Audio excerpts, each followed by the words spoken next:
And you kind of touched on it in the teleconference, but I think it's 7 of the 17 games you played have been 1 basket or less. Has there been anything that you can say now your team is better at doing this in those late game situations? Well, when you live in that world, I think you become accustomed to living in that world, for better or for worse. And I think through 17 games, we've established some things as to who we are, and we're going to play in a lot of close games. So we need to learn to be comfortable in the chaos. That's how I describe it. That's one of the things that, again, when you have upperclassmen in your backcourt, when you got a fifth-year senior in Marshall and you've got a 3-year starter who's logged more minutes than anybody in our current program in Jarvis, those guys have to lead and they have to play with poise and they have to make game-winning plays down the stretch. And we've been fortunate in the last 2 games for us to make enough plays to survive some other things that we are not doing as well that we've got to continue to work on.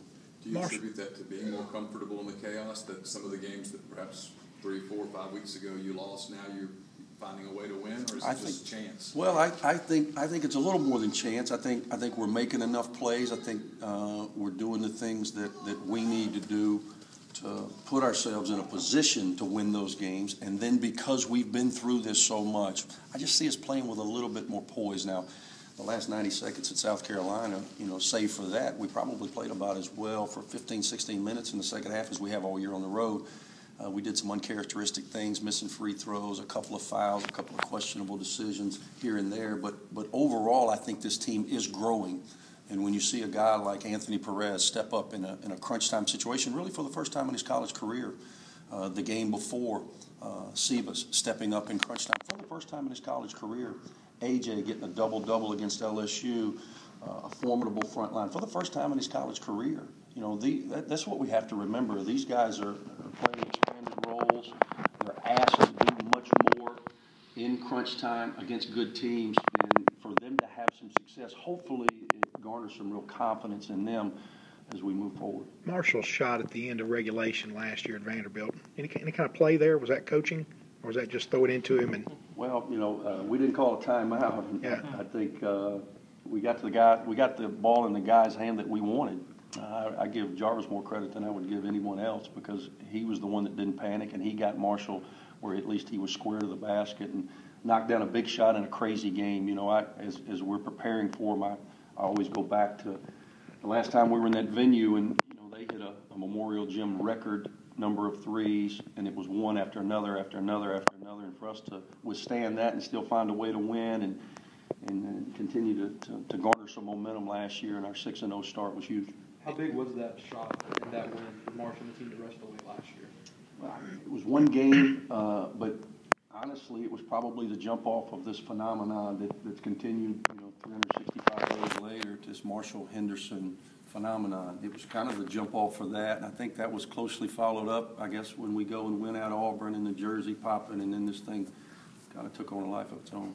Is there any? You talk about being so accustomed to playing close games. Was there anything tangible, anything you put your finger on as to, hey, we're doing this better now to help us pull out these close games than we were, in the non-conference earlier in the season? Well, save for again a couple down the stretch. Jarvis's 2 big free throw misses, and Marshall missed one down the stretch. We're making free throws at a higher rate in league play than we were otherwise. I think we're coming up with enough stops last.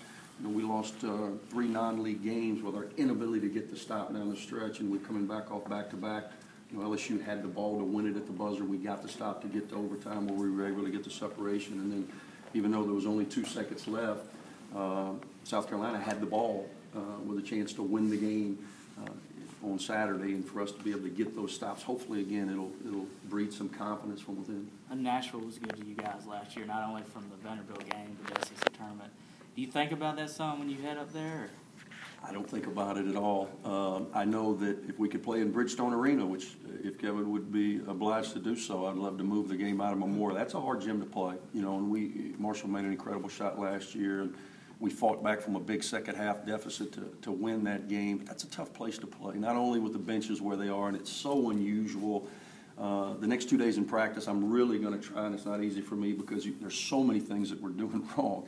And as a coach, you won't ebb and flow in practice, but if you don't stop and correct, sometimes you miss 3 or 4 things that need to be corrected. But I'm going to really try to be cognizant of the fact that this is really a player's game more so than any other you play, especially when the game's away from you. Offensively, it's away from you. I don't want them having to look back and listen for me. We've got to run our team down there offensively, and then in the second half, probably the most frustrating thing is when the defense is away from you, and and their offense will be right in front of Kevin. And again, if history is any indicator, it's going to be a close game, and that's where guys have to take ownership of the team more so in this game than any other.